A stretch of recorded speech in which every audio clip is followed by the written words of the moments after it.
What's up, faithful? Welcome back to another episode of the Cover 3 podcast with myself, Dre, Sterling Bennett of 49ers Access, and Aaron of 49ers First Takes. Guys, I'm so happy to be here. How are you guys doing today, Sterling? Let's start with you. Doing fantastic. Can't wait to watch Niners and Bucks face off on Sunday, and hoping and praying they can advance to 5-1. But it's going to be a tough one. Aaron, how are you doing? Pretty good. As much as I'm negative, I can't wait. I love football, so I might be negative, but the anticipation for Sunday's game is killing me. So. Oh, yeah. No, it's going to be a good game. It's going to be a big showdown between two teams that are suffering from massive injuries. Let's actually check out what was the full injury report. Now it's a little bit outdated, but we're going to pull it up anyway. So here is that injury report, if you guys can even read that. We got a lot of guys out. Obviously, you're looking at Robert Beal, Kendrick Bourne was full participation, but did not practice. Robert Beal, we know that there are going to be guys out like Yatir Gross-Matos. Juwan Jennings is going to be back. He was practicing today. And this was a courtesy, I think this came on Wednesday. Yeah, Wednesday. So that's when you had Trent Williams and you had CMC with getting the vet days. Still a lot of guys out for the Niners. But they're getting guys back. A guy in particular is Malik Mustapha, which we'll cover in just a few minutes. But the Buccaneers have a number of guys out. Not as many as the Niners, obviously. But a number of guys out. And if you can't read that one, this one might be easier to read. Here they are. Mike Evans, Chris Godwin, Bucky Irving, Zion McCollum, and Benjamin Morrison. These are huge losses for the Buccaneers. Not having Mike Evans, not having the number 2 receiver in Chris Godwin, and not having their other running back in Bucky Irving. Now, in my simulation that I just did, Rachaad White ran for like over 100 yards, like 170 yards, which I was like, oh my God, what's happening here? Which I don't think will happen in real life. But how will these injuries affect the Niners' chances of winning this game? Sterling, let's start with you. Yeah, I think for the Buccaneers, not having Mike Evans and Chris Godwin, who the latter was supposed to play this Sunday, is a big loss for them. Certainly weakens their wide receiver room with Emeka Egbuka having a phenomenal first 5 weeks of his career. It certainly allows San Francisco an opportunity to kind of hone in on him and hopefully limit him and what he can do on Sunday. But the other loss, I think, is to both their cornerbacks, Zion McCollum and Benjamin Morrison, both starters for them. They're going to get Jamel Dean back, so there is some positive things to take away from the Buccaneers injury report. But when you have a team that doesn't have 2 wide receivers and their top 2 or 3 cornerbacks, you think that would lead San Francisco having the edge with the injuries. But on top of that, Bucky Irving missed last Sunday against the Seahawks. Yeah. The Bucs ran for 2.1 yards per carry. That's a whole yard under the Niners' league worst 3.1 yards per carry. So both these offenses feel like they are kind of a one-track mind, pass, pass, pass, pass. And right now, the Bucs defense certainly is not prepared enough and healthy enough to face a 45 drop back per game Mac Jones on Sunday. That's a lot. Aaron, what do you think about these injuries? Does it favor the Niners? I know what's crazy is like in any other time you see this, and if we were a full go, like we were fully healthy, and you'd say, oh, the Niners got this, which would in turn turn into a trap game because you'd be like, there's no way they're going to win. But even though we have triple the amount of injuries they have, the injuries that they do have are like pretty important players. Mike Evans, one of the best wide receivers in the NFL the last 10 years at least. If he's been in the league at least 10 years. Chris Godwin, of course. And then the 2 top corners. I feel like all this cancels everything out. Like the way how we're so depleted and then they're so depleted. Yeah. I feel like this. I really honestly think this game could go any way based on just we're so down the depth chart in our wide receiver core, but they're also missing their first 2 corners in their, I guess, right side and left side corners. So it's to me, it's going to be another one of those perseverance games. Just try to protect Mac Jones just a little bit better. But yeah, this turns into a really kind of a neutral. I have a neutral feeling to this game. I don't really lean one way or the other. Well, and the thing too is that kind of like what Strawberry Reacts is saying here in the chat. It's true. The difference maker is Baker Mayfield. Baker Mayfield is playing at such a high level. He made that pass kind of moving to his left, and he hit, I forgot who the hell it was, but he hit him in the corner of the end zone for a touchdown. I mean, that was a dart that I was like, wow, that was an impressive throw. So not having a pass rush that can put pressure on Baker Mayfield is going to be difficult for the Niners to kind of contain his ability to throw the football. Now, we know that the Buccaneers have the number 1 rated rushing defense in the league, which is, I mean, that's great. But guess what? The Niners, they can't run the ball anyway. So even if you had the worst rushing defense, the Niners still probably couldn't run the ball. So they're going to run the ball regardless, but not nearly as good as they have in previous years. So, you know, with the Buccaneers having the number 27 passing defense in the league, I feel like the Niners are definitely going to take the ball to the air and try and beat them through the air with Mac Jones. Now, we saw last week that Mac Jones was throwing a lot of short passes. Quite frankly, he was running a Jimmy Garoppolo offense. I know it's something that Sterling touched on last week in our debate over Brock over Mac Jones, which you definitely check that out. It's on all 3 of our channels. But after watching highlights and tape, I really believe that Kyle Shanahan is going back to what worked with Jimmy Garoppolo, and he's running a Jimmy Garoppolo-style offense with Mac Jones. Sterling, do you believe that this is a Jimmy Garoppolo-style offense, or do you think it looks a little bit different? It feels very much the same. Ball out quick, things not too far away from the line of scrimmage. But it really does feel like that the Niners have made, and this is more Kyle Shanahan, made the concentrated effort to kind of simplify things, make it easy, alleviate the pressure off Mac Jones, get the ball out quick. Don't put the fate of your now backup quarterback in the hands of what has been a pretty piss-poor offensive line in pass protection this year. But in an odd way, at least against the Rams last Thursday, then against the Bucs on Sunday, that actually might favor San Francisco because these Buccaneers linebackers cannot cover whatsoever. If you look at the stats so far this year for Levante David, who in his prime was one of the best linebackers in football against the run, certainly still is, and his counterpart, Service Dennis, who I think is a second-year starter next to David, they're terrible. A 39.7 coverage grade, that's 7th worst for David this year, 118.9 passer rating allowed, 3 touchdowns, 164 yards, and 18 receptions. That in itself is terrible. It's bottom 10 amongst linebackers in all of football. Then you go to Service Dennis. He is the worst coverage linebacker in the entire league with a 28.2 coverage grade, 133.2 passer rating allowed, 21 receptions, 331 yards allowed, with 251 of those being yak yardage and 1 touchdown. So we talk about, how limited the offense can be with a quote-unquote Jimmy Garoppolo-led style with Mac Jones, who is putting the ball where it needs to be on time. I think it actually benefits San Francisco a ton this Sunday to have Mac Jones back there, whereas in previous games or previous regimes and years, you might say, it's a pretty limited offense. It actually may benefit San Francisco a ton this Sunday. Yeah, no, I think it definitely will. Now, some good news for San Francisco. I know Aaron's on the edge of his seat right now, waiting for that good news, and here it is.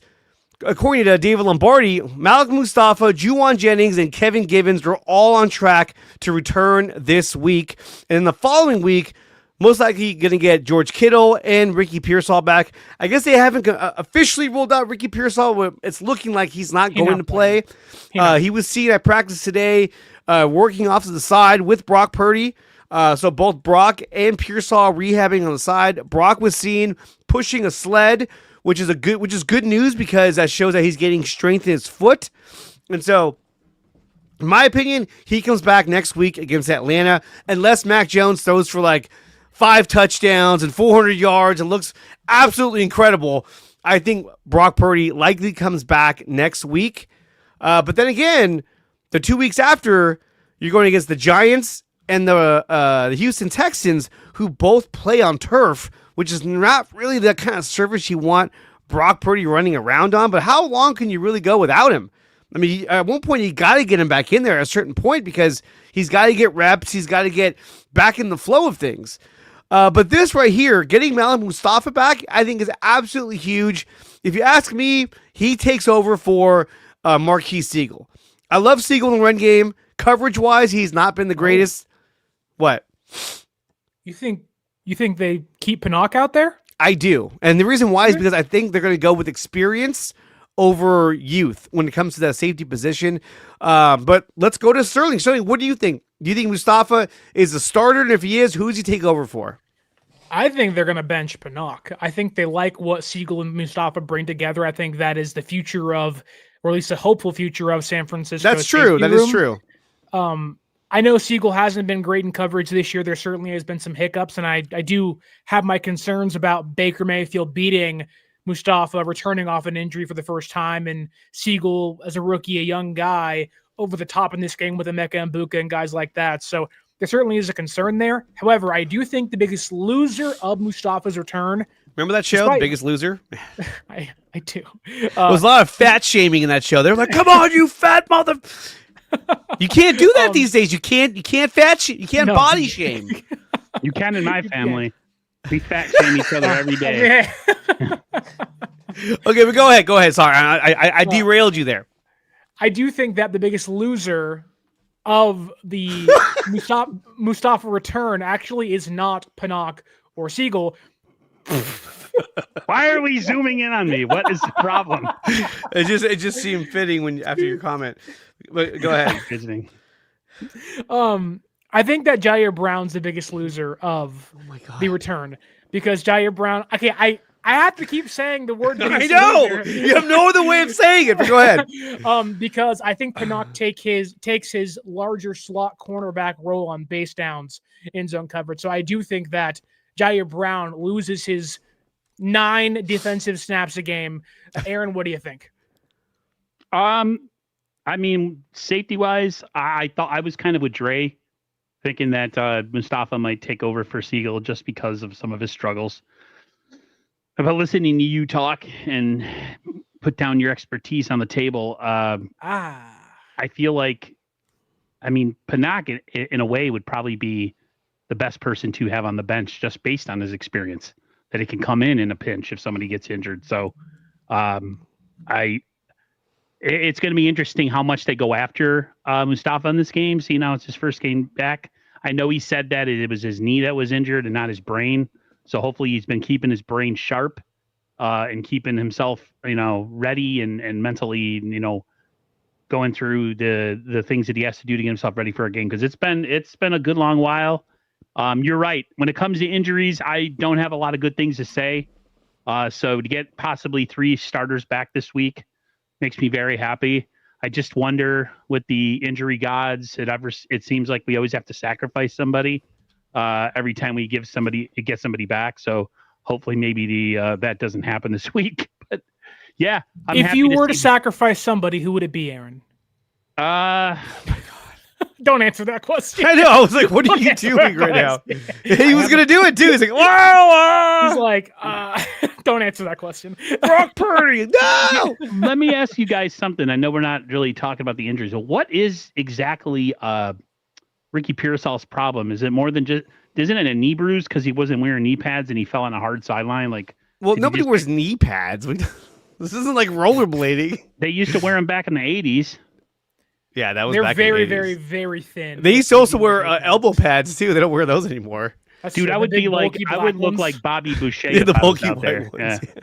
Aaron would have the neck roll and be like, "Let's go, boys!" Hell yeah. Oh, I would totally like go Thomas. Mike. I would go total Mike. Vander-esque. Yes, I would totally have a neck roll. Are you kidding me? From my understanding, Ricky Pearsall's injury, yes, is a deep bone bruise, but he also hurt his PCL when he fell down. So I think he said after the injury, there was some instability there. They're taking a very, very, very cautious approach with him. I believe, though, he was on the sideline getting work done next to Brock Purdy. So there is some good news, and maybe Lombardi's right that you do see him back against the Falcons next weekend. But to be honest with you, while yes, you want Pearsall back, I think he scored his first NFL career touchdown against the Buccaneers last season. I don't even think you really, I hate saying this, but like you can survive this game, hopefully, without Pearsall. Obviously, his skill set's different than Robinson and Jennings, but with how banged up the Buccaneers are, how bad their cornerbacks have been this year, and how bad their coverage is, I think you can survive this game without Pearsall and give him one more week off. I look at the comments and Kenny has a good point. He's like, I think the more reps Siegel gets, the better. I believe that too. Yeah. As much as I'm not high on him, and I don't know if it was you, Sterling. It might have been someone else who said that pass by Stafford was a perfect throw, and most safeties aren't beating that. I mean, he did make a good play in the end zone to prevent a touchdown, Marquis Siegel against the Rams. That was huge. Wasn't he part of the fourth down stop as well? He was. But I think Mustapha could have easily done that as well. So it's like, as closer he is to the line of scrimmage, the better he is. The farther back he gets is where the problems start. I mean, look, like I do get what Sterling's saying is that, like, look, if you do Mustapha and Siegel, then at least that's your future right there out there on the field. It is. Jair Brown, I'm not sure what they do with him, but really it's like Jair Brown on his blitzes, he's not fast. He's extremely slow. He's been slow his entire career. When he comes on the blitz off the edge, he never gets there. He never gets home. He's not very fast. He's just a bigger safety that can hit pretty hard. So I like that they're using him in a different capacity as opposed to just like letting him sit on the bench like they do with all the running backs in comparison. So I like seeing that. But let me also bring this up too, because we got some more good news, which I know, Aaron, right? And here it is.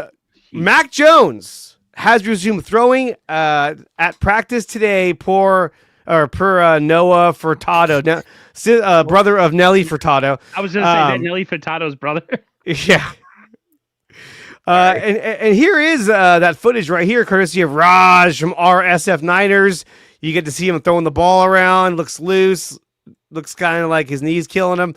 Guys, what do you think? Do you think that Mac Jones? I don't see him throwing in this video. I see Martinez throwing. Well, hold on, just give it a second. He'll get the ball. There you go. There you go. I guess I'll give it to you. Oh, there it goes. So that's a good sign to see Mac Jones throwing the ball. And a lot of heads yesterday were making comments that he's not throwing the ball because he's still hurt.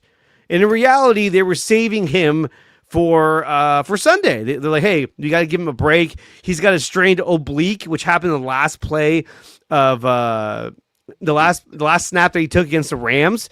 So when you got a strained oblique and you got a sprained PCL, you want to give this guy as much rest as possible while Brock is recovering. So do you guys think that he will have any limitations come Sunday in terms of his durability? Aaron? Yeah. They need to run the ball good in this game. They need to be successful with the run game. Oh my God, he's gonna get teed off on in this game just like he has been. I mean, all the dropbacks, he's been getting punished back there. Punished. No offense to Brock Purdy, but man, shoot, I don't know if Brock survives getting hit that much. They got to figure out a way, guys, I don't know what the problem is in the run game.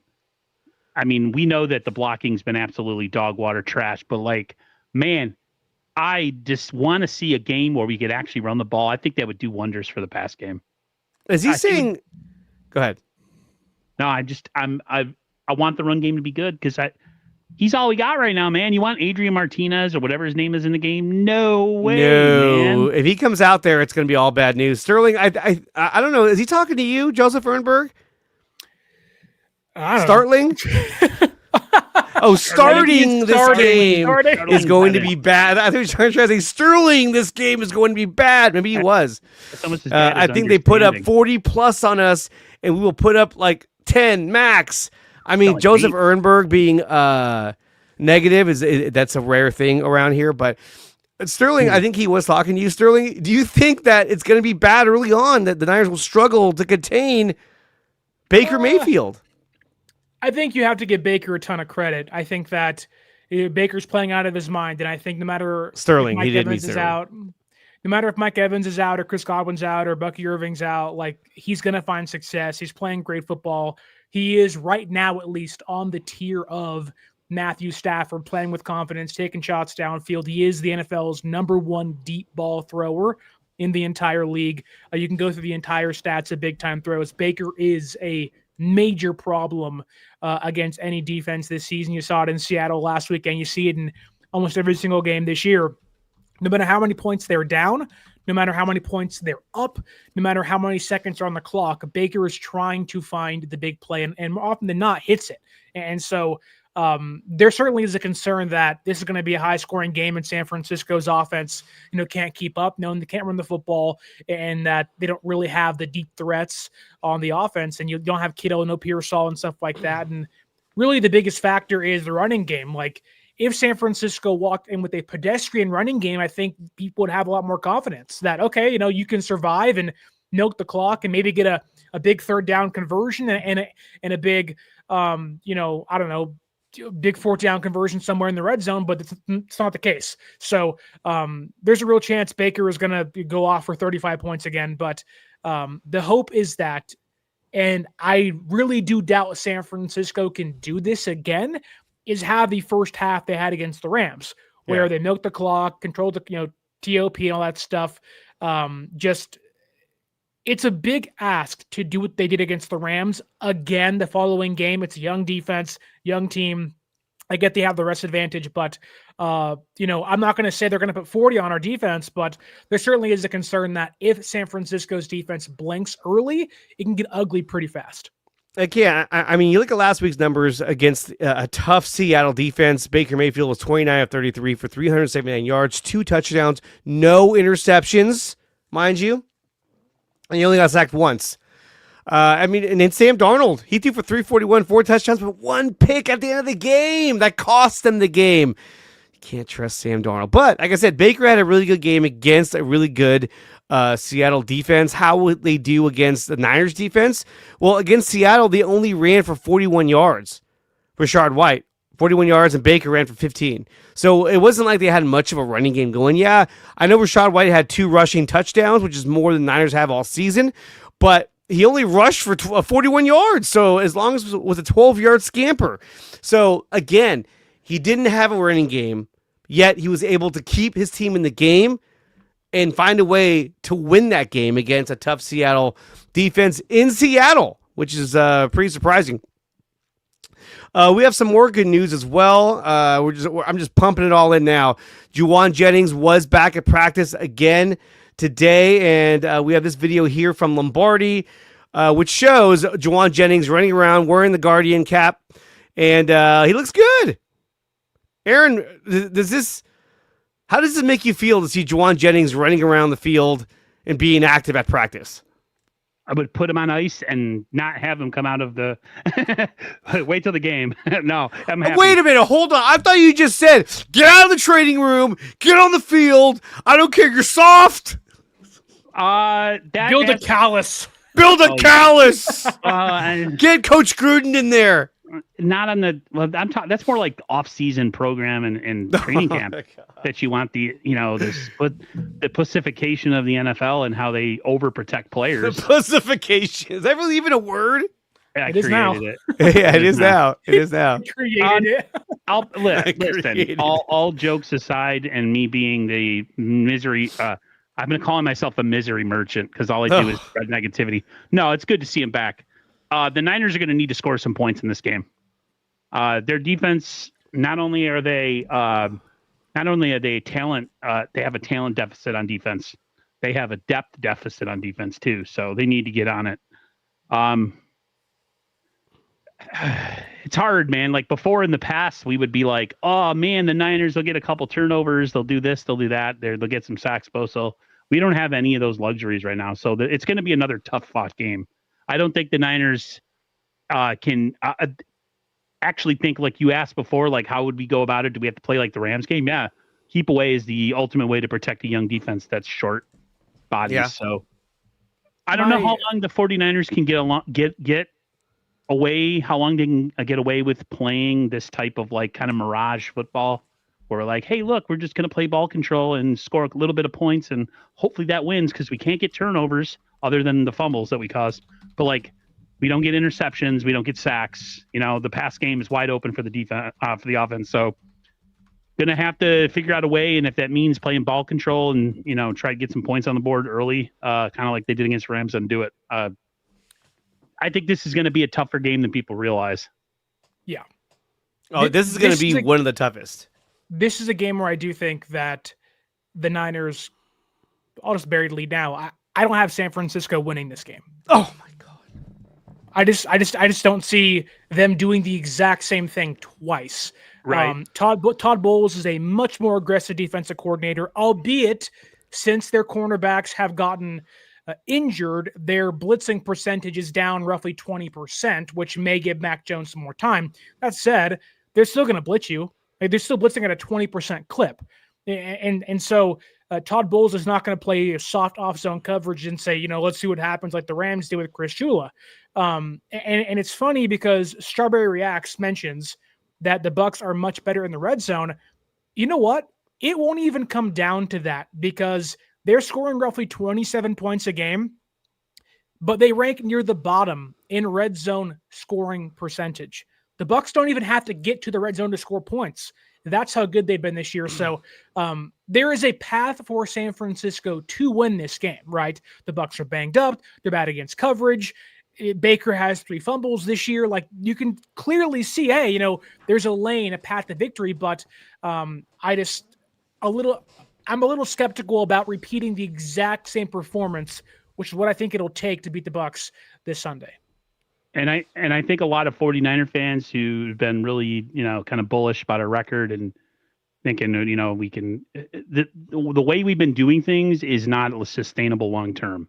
Yep. They need to get healthy. They need to get players back. They need to score more points. They need to get sacks, force turnovers, all that stuff. Like, they're winning mainly on it. They're talking about how we lost all these one possession games last year, and now we're doing it this year. I think that's sustainable to a point, but like, I'm not going to lie, guys, like over the last, I don't know, maybe the whole season, every game we've been in, it's been down to the end.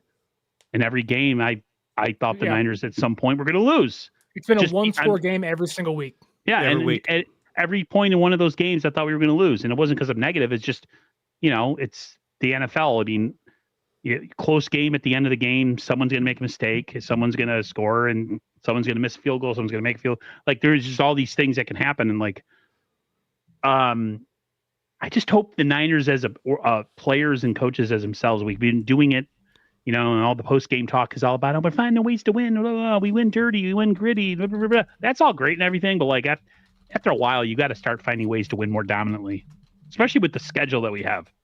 Like, this Tampa game is probably one of our toughest games. There's going to be some games coming down the road that we need to get healthy, and we need to start like beating the brakes off of some teams, man. Because this, like, close game stuff is not as sustainable for a long-term thing. I will say, though, the ahead. Buccaneers have also been in a one-score game nearly every week. So Yes. as much as San Francisco has kind of gritted their way through victories and kind of eke things out, so have the Buccaneers. But again, like, that's a week-to-week matchup thing. And I do think while San Francisco has a leg up in a lot of areas, mainly on defense, in my opinion, against Baker and the Bucs, again, like, you saw what Matthew Stafford did in a half against this Niners defense, and it was bing, bang, boom. Oh my God, the game's tied. And let's be clear here, the Rams should have won that game twice, and they didn't. Now, it was great defensive performances. They came up clutch, but can you repeat that clutchness over and over again? They've done it. I believe they can do it, but the odds would probably say no at least once or twice this year, and this game may be it. But Dre, go ahead. We have a super chat here from the great Joseph Ernberg saying any positivity for this season is dumb. Throw for draft. Okay. Well, thank you so much for the super chat of $1.99. Sterling is on your channel. What do you want to do? Do you agree with this? Couldn't make it $2. No, $1.99. We always appreciate it, Joseph. We don't answer anything under 20. No. Yeah. You're lucky I pulled that up.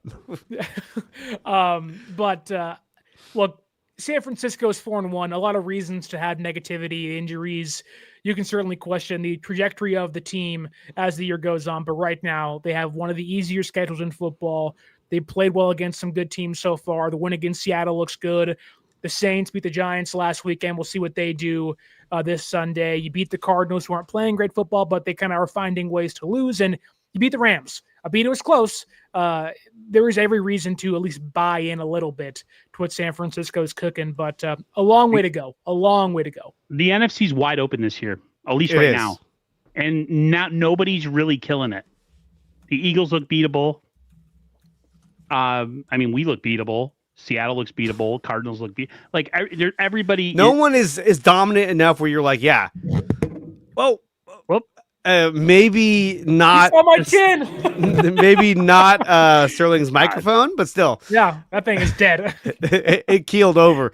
NFL Network made their picks as well, and this is who they had winning the game. The majority of them took the Buccaneers. 2 of them took the Niners. But if you look at all these scores, none of them are blowouts. All of them are 1-score games for the most part. Shook took a 10-point win for the Buccaneers, but everything else, very, very close game. I think we may be getting a Gabriel, mic drop. But I think we may be getting another close game like we've been getting all season long from not only the Niners, but from the Buccaneers as well. I mean, Aaron, what do you think about these picks? I mean, do you think that they're right on with this, or do you think some of them may be off? No, they're pretty fair. I mean, it's I don't think if their roster was healthy. Breaking news: Sterling's mic has been added to the injury list. Sorry, Aaron. Go ahead. Yeah, go ahead, Aaron. Sorry. How long is your microphone going to be out of action?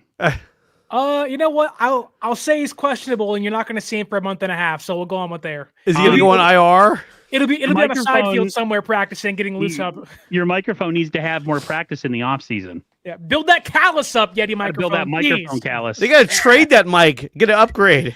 Yeah. But go ahead. Your mic has been pussified. No. God.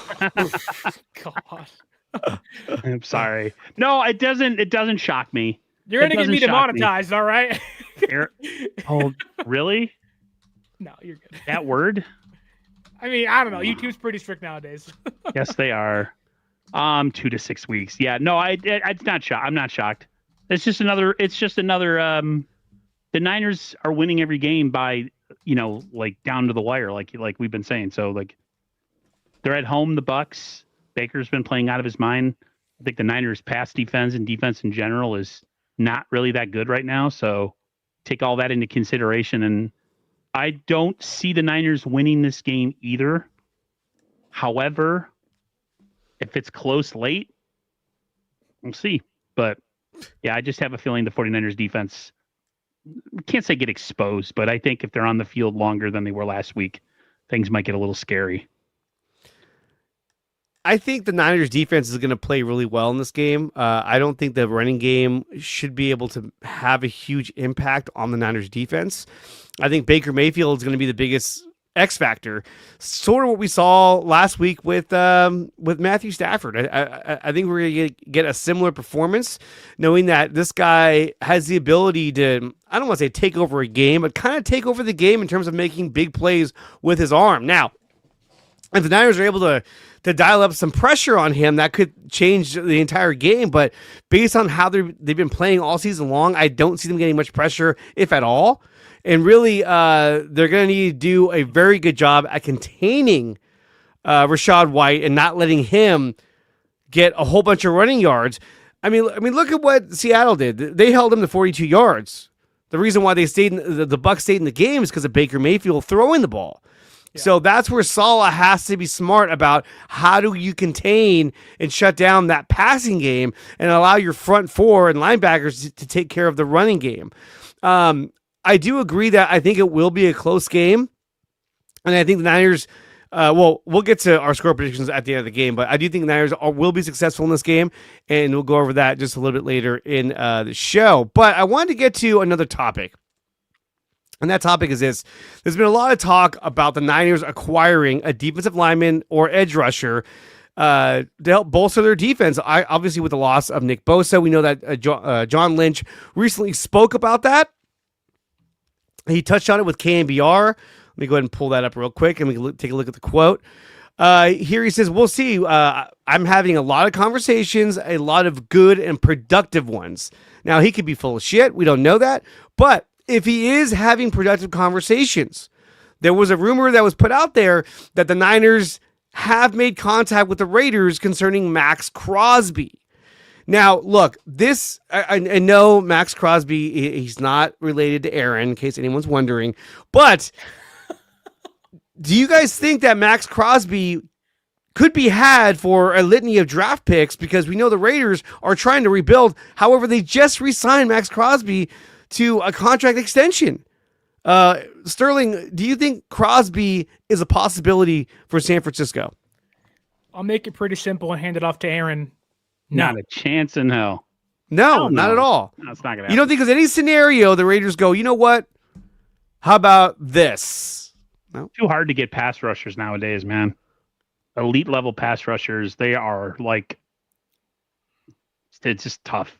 No, and yet, look, if John Lynch called Mark Davis and Tom Brady, I guess, out there in Las Vegas, you know what the answer is? It's a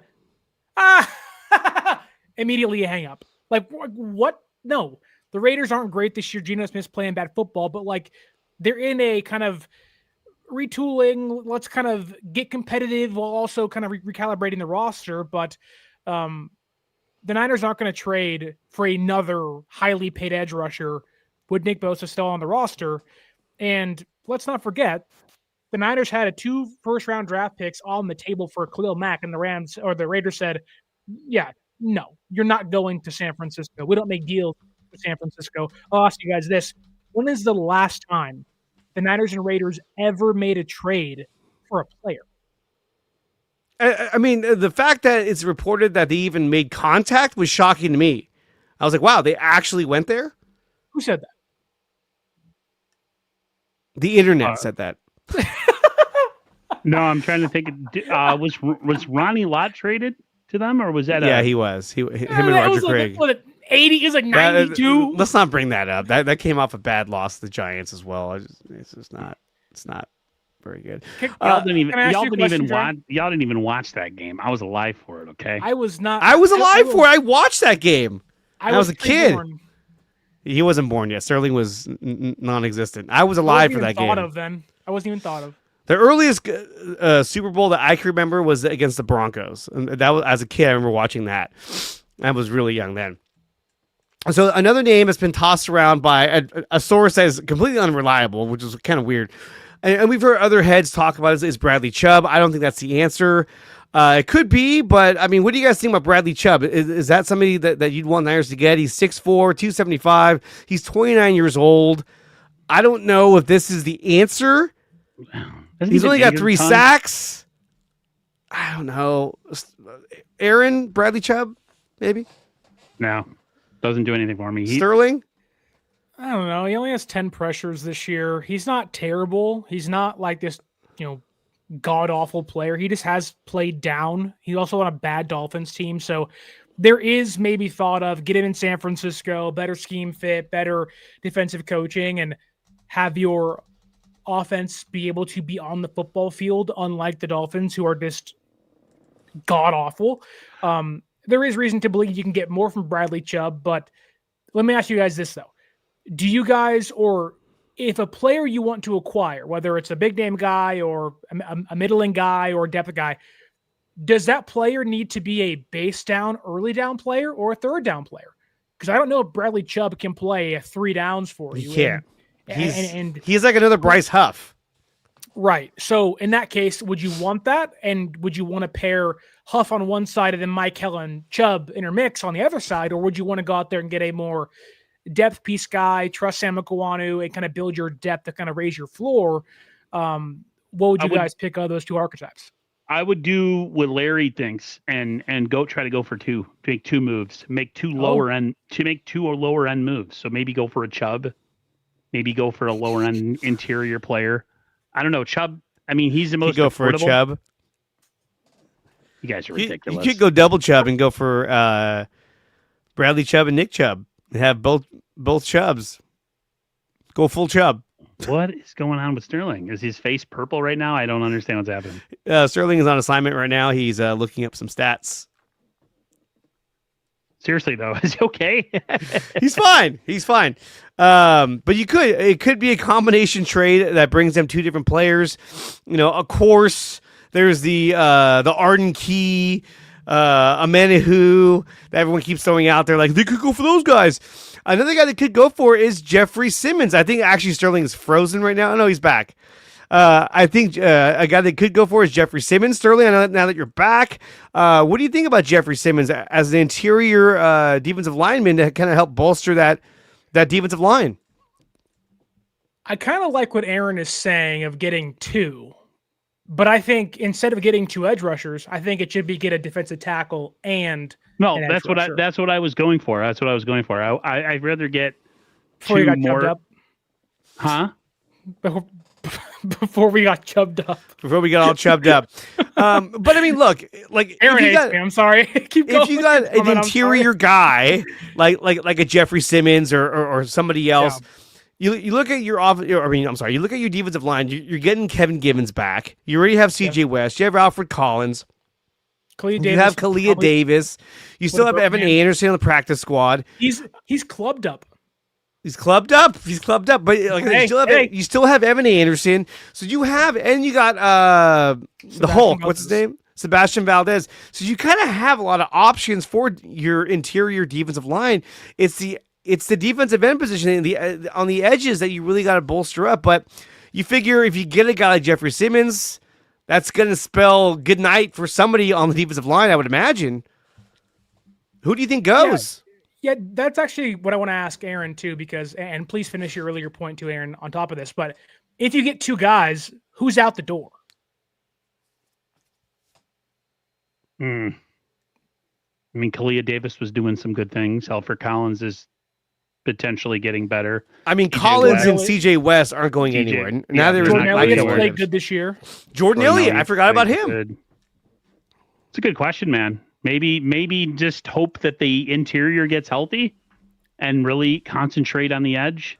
I mean, do you go for broke for one guy?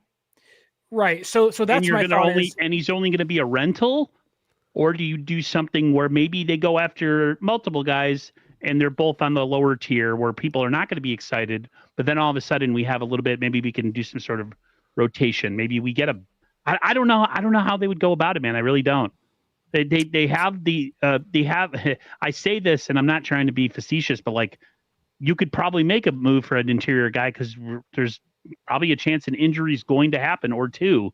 And that's not even me being a dick. It's just being the God's honest truth.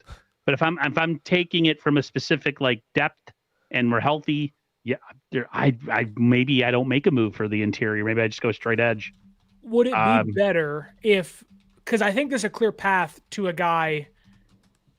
Like you can easily put Jordan Watkins on IR. He hasn't played all year, whatever. We'll see when we see if we ever see you at all. Like, there's a path right there to being on the active roster. But I do wonder, I like the idea of getting two guys because who doesn't want more depth, especially if those guys are under contract for 2 years. But I do wonder if maybe you just kind of mold that into one person and get you a guy that can play inside and outside.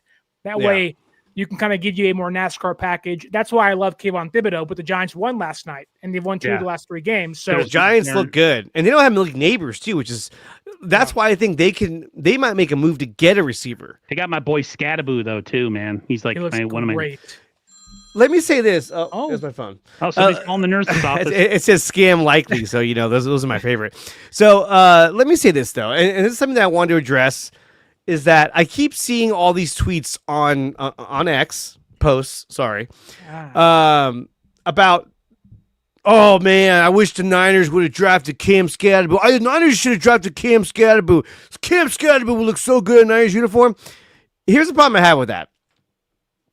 Oh, you'd be seeing him as much as you're seeing Brian Robinson, which is hardly at all. Absolutely. He'd be sitting on the bench, not doing shit, wondering, are we ever going to see Cam Scadaboo?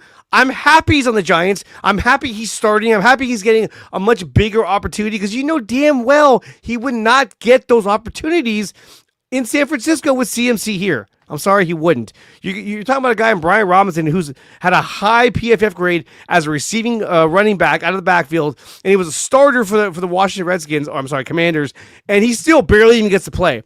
Sterling, you said, whoa, what's going on?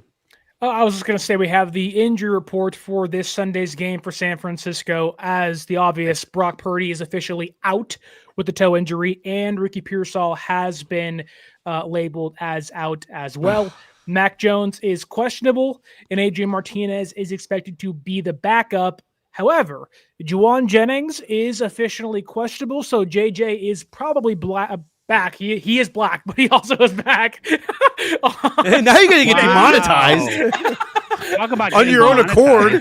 Wow, dude. Well, the reason why I said wow was because the Niners plan to open up 7th round pick quarterback Curtis Rourke's window for return from the NFI. So you may not have to hear the name AJ Martinez for a while. There you go, everybody. Because Curtis Rourke may come back. But smash the like button while we're actually all still on YouTube.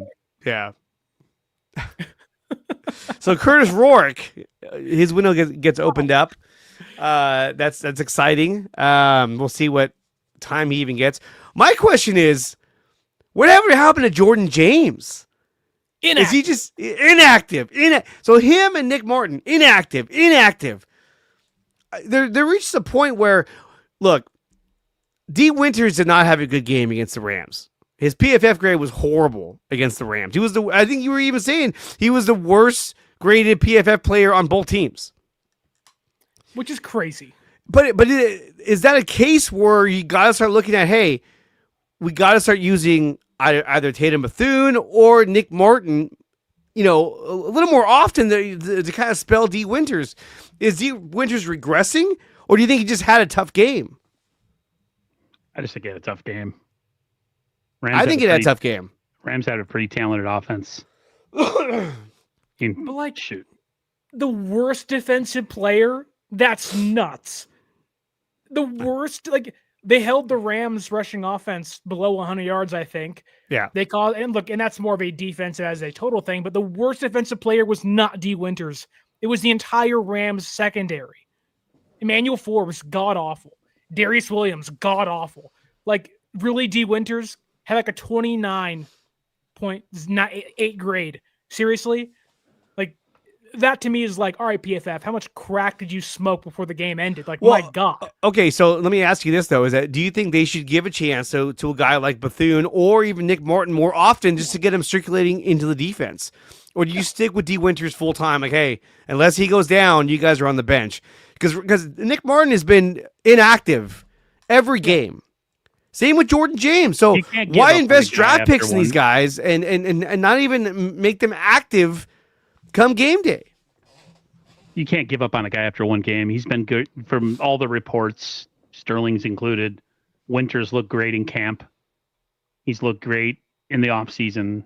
He's finally coming around with this scheme and becoming the player that I think they drafted him to be. It's just good to have a lot of good depth. I mean, the Niners have one of the best linebacker coaches in Johnny Holland, and they have probably the deepest linebacking room in the National Football League. So I'm not going to I wouldn't overdo it. I thought the defense as a whole played awful in the second half against the Rams.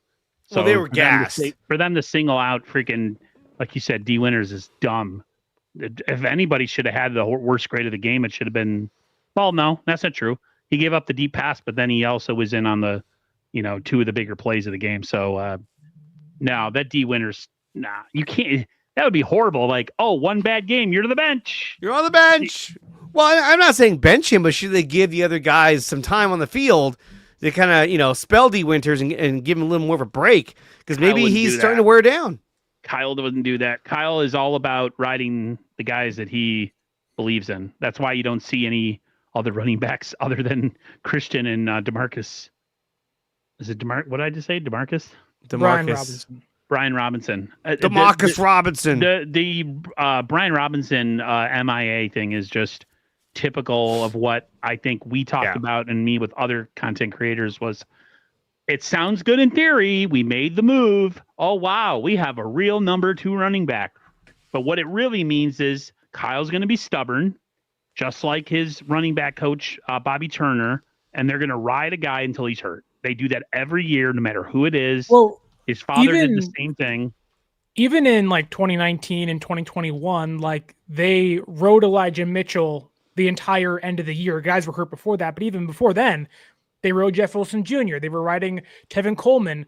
In 2019, it was Mostert, or really it was Breida. Then it was Coleman. Then it was there was never a solid rotation of guys, Never. even when they were running back by committee.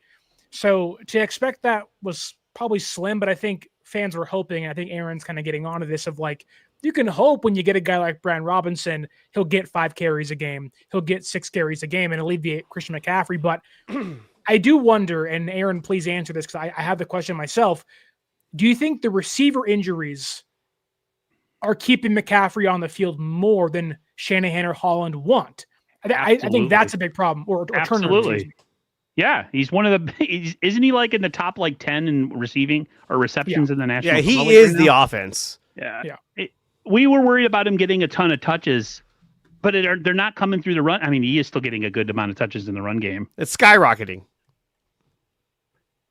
In theory, too, based on the past and how good we've been running the ball, in theory, the Robinson McCaffrey pairing would have been amazing, right? Because we were gouging people with the likes of Elijah Mitchell, Matt Breida, all these, Mostert, guy that was a special teamer his whole life, came to the Niners and became, their starting running back, at least for a while. And like, we just, in our minds, I were like, oh man, the running game, but offensive line has been so bad in the run game. I mean, just pitiful bad. But yeah, the fact that he's a receiver is a huge piece of why he's in the offense. Heck, they're even throwing to Kyle Juszczyk right now. I mean, they're so depleted. But I like the using Kyle Juszczyk. I mean, you're paying him a lot of money. You might as well. And he's almost like a tight end out there with his catching and receiving ability. So they got to use all the weapons that they have, and I'm glad they're taking advantage of everybody. Tonjes, Juszczyk, Bourne, MVS. The one thing one thing I like about Mac Jones, and no, I don't want him to completely take over forever. I wish I could have prefaced it in my comment last week. The one thing I do like about that? Yes. The one thing I do like about him, though, is he loves the underneath stuff, and he goes to his checkdowns. The one thing about Brock, sometimes if we were watching games, we saw the Jaguars game, even though they are legit, they have a legit defense. We on screen watching games, we're seeing guys open underneath that he could have made throws to. Yep. And he decided to go with the higher level of difficulty throws with the bad foot, translates interception. So there is the one thing about about Mac Jones that is intriguing, that he really takes what the defense gives him. And why not? I mean, if you're not going to be able to get anything done in the run game and guys are just banging their head against the wall trying to run against this or run behind this awful pass run blocking offensive line, might as well keep Christian McCaffrey in to be receiver. Yeah. I don't even know why the Niners just don't go 5 wide and just throw the ball every play. Like, it's bad for pass protection. I mean, they pretty much are at this point. I mean, they're throwing the ball a lot. They still run a lot of congested formations, though. It's still it's still 11. It's still 11 personnel, just changed around. You never see the Niners just go like 5 across the board, and it's just the offensive line. Do you think that'll change once George Kittle comes back? I hope so. Like people are saying, the running game is averaging, 1.4 yards more with Kittle out there. If your tight end is the reason your offensive line is getting 1.4 yards, which like the stats would say it is, but it's like in the reality, there's definitely your left guard sucks, your center sucks, and your right guard's not been good in year 2. Yep, he's not been good. I don't think he's healthy. But it's been a number of weeks. Nobody's healthy. Nobody's healthy. Yeah, that's fair. Yeah.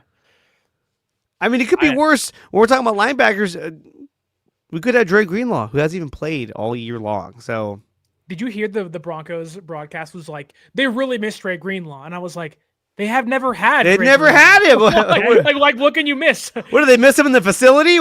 That's almost as good as when they showed Trent Williams on the sideline at the end of last season. It was like some other guy. I don't even know who it was. It was like some trainer. I don't even know who the guy was. I remember tweeting that during the game as soon as it happened. Like, who the was that guy? I did the famous who the is that guy from Conor McGregor? Like, who was that?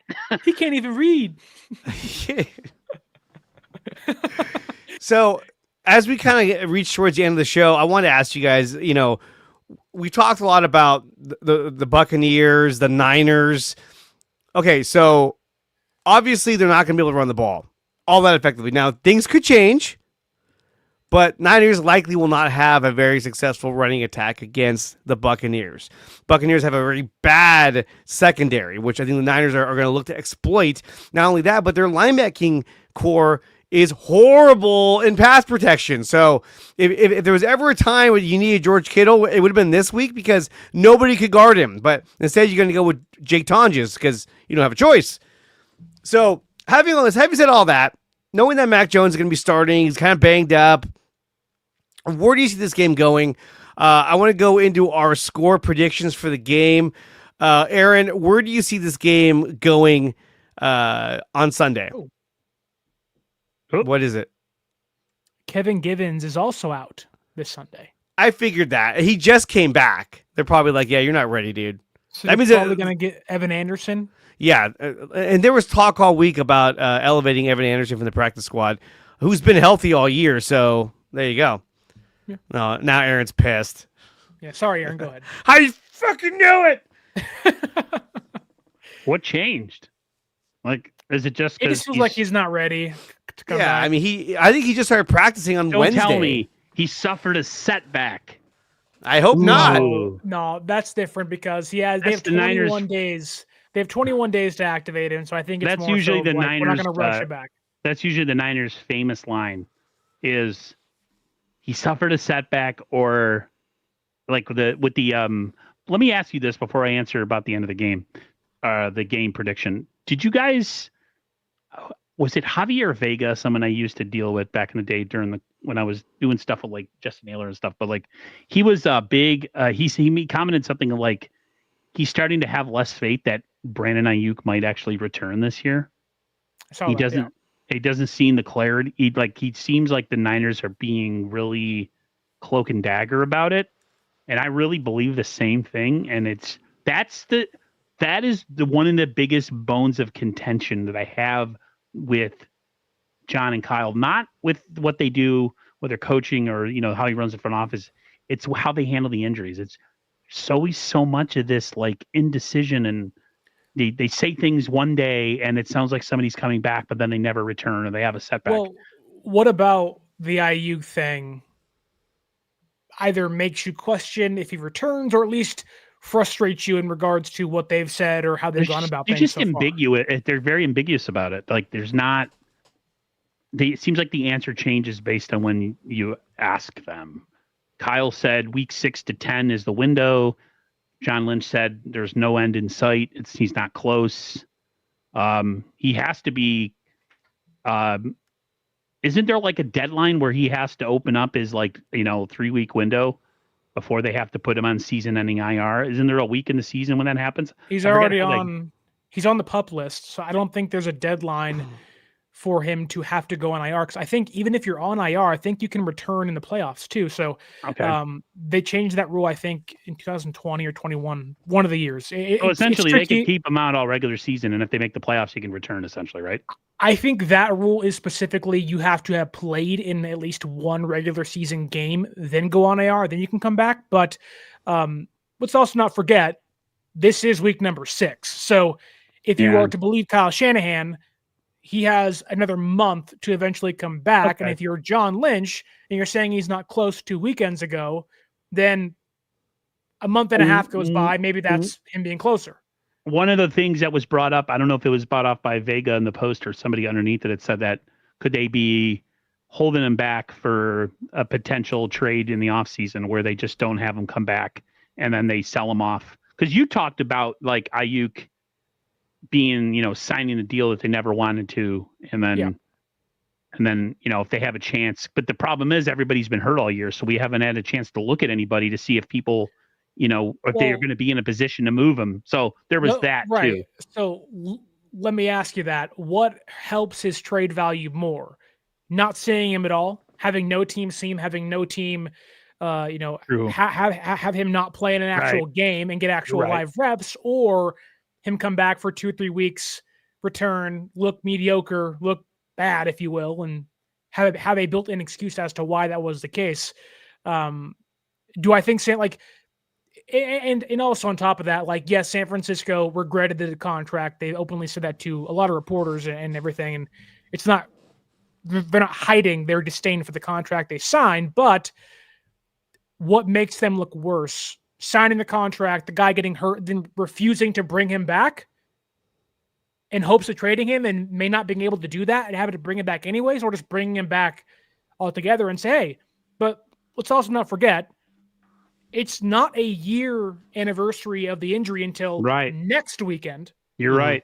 It takes about 12 to 15 months to return from not just an ACL, but an MCL and other ligament damage. So it's not just a clear cut. There's a real possibility, yes, Ayuk never comes back because the injury is so serious and it's a constant problem, like Odell Beckham Jr.'s was with the Giants and the Browns and the Rams. But also on top of that, it'd be pretty foolish for San Francisco to openly have a healthy wide receiver that could be somewhat of Brandon Ayuk's caliber and say, oh, the contract's a problem, you're not playing. So I would just preach some patience. Sometimes you think guys are trending in the right way, and sometimes with an ACL and MCL and knees, they take longer. Not everyone's Adrian Peterson who comes back and has a career year the next year. So you're right. We'll see. No, I don't know. No one knows. When you break it down like that, it makes total sense to wait until he's completely healthy. And then if they play long enough this year and they're in something, if they're in the playoffs, if that's when they want to bring him back. I mean, if they come up short and they're not going to make the playoffs this year, I hope that's not the case. If they're not making the playoffs this year and it's iffy and when he's to return, I don't bring him back. I only bring Brandon Ayuk back if there's a chance we get to the dance and there's a chance we can do something. That's the only way he comes back. I don't want to bring him back in week 17 on a meaningless. It's to me, it's just.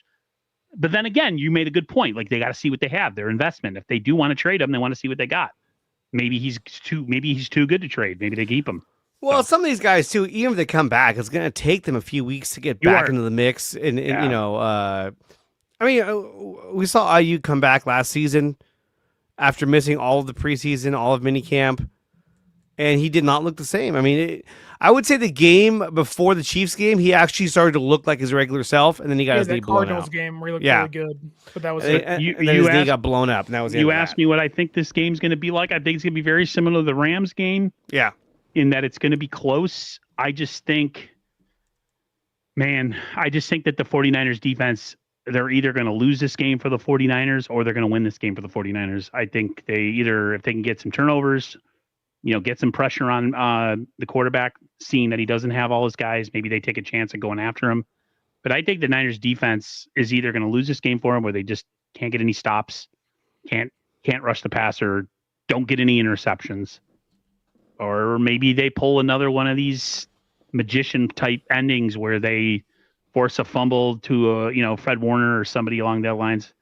If it's close late, then it's so hard watching those kind of games. I don't know about you guys, but I get massive achita late in games. So, I loved it. I loved Thursday night game. If you want you want a prediction? Yes. Final score prediction. Go. I'm going 31-24 Bucks. Woo! High scoring. I think the Niners defense gets a little bit exposed in this game, personally. But that's just me. Okay. Sterling. I think it'll be another one-score game. I won't go as high as Aaron did. I do feel like Mac Jones is due to throw a bad interception, whether it's early or late, I don't know. I do feel like you walk into this game, you're feeling yourself pretty well. The defense played essentially 5 quarters against the Rams and came away, got the win. You have 10 days off, and that's great and all, but I do think that, again, can you replicate that? The odds would say no. My heart and my hope hopefully says yes, they can. I do think it is kind of a seesaw battle back and forth of, whether it's a Bucs score early and the Niners can't score, but somehow find the way to kind of climbing back into a game late. However, I do think that this game, it's tough because we can't forget that Eddie Pinheiro scored 14 points against the Rams and has been like the savior of San Francisco. Absolutely. Amongst other things. Like, he's been phenomenal. Hit a game-winning field goal against the Cardinals because Mac Jones had a great drive and everything. Like, they can't be forgotten. And I do think that this game will come down to a field goal. However, I do think, unlike the Cardinals game and unlike the Rams game, you will see Chase McLaughlin of the Buccaneers hit a game-winning field goal in down San Francisco, 26-24 on the road in Florida, in Tampa Bay. It's going to be close. It can go either way, but my money is on the quarterback playing better football and the home team getting a victory this Sunday. You know what? I'll say this. Fuck Chase McLaughlin. You want to know why? Because when we had him on the team, they set him up to win the game against Seattle, and he completely shanked it. Where I watched it with a whole group of guys. We were like, "Come on!" He kicks the ball. We're all, "Oh, what was that?" It was like me throwing the ball. It was like, It was like a dead duck. It was like, that's it. Man. That's all we get. That was a game where Dre Greenlaw picked off Russell Wilson. I was on a plane flying back from Southern California to Northern California, looking through the seats, trying to see the guy in front of me watching the game, being like, damn it, the entire time. It was so frustrating. But I remember watching with my nephew, and I had the same thing that whole game. It was like a dead duck. It was just like, I was like, that was it? I think SF was either 8-0 or 7-0 coming into that game, and that's the game they lost their first one of the season. Oh, God. And it set up the week 17 game winner in Seattle for the division. Yeah, it really did. So I'm going to go against the grain in terms of what you guys are predicting. I'm going to say the Niners are going to win this game. And I think they're going to win at a final score of 26-23. It's going to be a close game, very similar to what we saw with the Rams. Because really, you look at it, yeah, the Bucs can stop the run. Niners don't run the ball that well anyway. I think Niners are going to be throwing the ball like crazy, and they're going to be trying to run the ball as a change of pace to catch them off guard. But I think they're going to be throwing the ball a lot. Vita Vea is not really going to let you run the ball up the middle.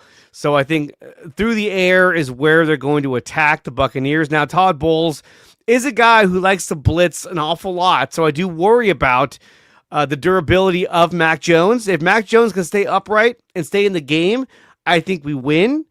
If he has to leave the game, it's good night, Irene. Buccaneers are going to win this game without much, without much resistance. But I'm going to go with 26-23 Niners. And what's crazy is if they could have pulled off that win against the Jags, they'd be 5-0 right now, with the possibility of going 6-0. And that in itself is crazy. Jags defense is good, a lot better now. It does. And not only that, but this win, it's only week 6, but this win depicts who has the best record in the NFC. So whoever wins this game will be in the number 1 seed in the NFC, which is crazy to think about. I just want the Niners to freaking tread water long enough to get healthy and then let it whatever be, you know what I mean? That's it. Don't forget the Lions have the Chiefs on Sunday Night Football. They do, but the Lions in the division, they're 1-1. Niners are 3-0 in their division, which is it's really helping them out. And don't forget, sorry, I don't want to interrupt you, Dre. No, go ahead. There's been some people in the chat saying like no pressure on Baker Mayfield, you're not going to win. And I don't think that's entirely true. I think Baker can play pretty well through pressure. I think he's one of the better quarterbacks who's been fighting for his life the entire 5 weeks and still winning football games. However, the Bucs have the worst right tackle in football. Charlie Heck, former San Francisco 49er. Heck of course he is. Heck is the 4th lowest rated tackle in the entire league and has given up the 2nd most pressures at 22. Obviously, he's playing on Baker's strong side. So you have Tristan Wirfs, again, could have been a 49er thanks to Javon Kinlaw, but Heck is the worst right tackle in football this year. And their center, Graham Barton, who I wanted him to take Jake Brendel's job a couple of years ago in the first round. Obviously, it didn't happen, but he is right now the league's lowest rated center in pass protection and has given up the most pressures and sacks among centers. So the interior San Francisco's offensive line, Michael, West, Collins, Elliott, whoever gets called up, whether it's Gibson or Anderson or Valdez, there is a good chance they can get some pressure on Baker. The fastest way to the quarterback is through the center, and Graham has been the worst in football. So there is a chance. There's a really good chance it happens. And there's this too, is an interesting stat. Michael Williams has been double teamed 50% of the time this season. That's the most in the league. And that's crazy because he's a rookie. But that goes to show you how much they're accounting for where Michael Williams is at on the field. And now with no Nick Bosa, this is what, to me, what also influences the idea of, can they bring somebody in to make an impact? You know, you still got Gross Matos coming back. You still got some guys. But I think that if you do go out and get somebody, and we can't touch on this earlier, but we ran out of time. I think Sam O may be on the chopping block if they get somebody, a defensive end. Because, what about Granderson from the Saints? That's brought up in the chat here. I would take it. At this point, you throw any defensive end out there that is any kind of good, I'll take them.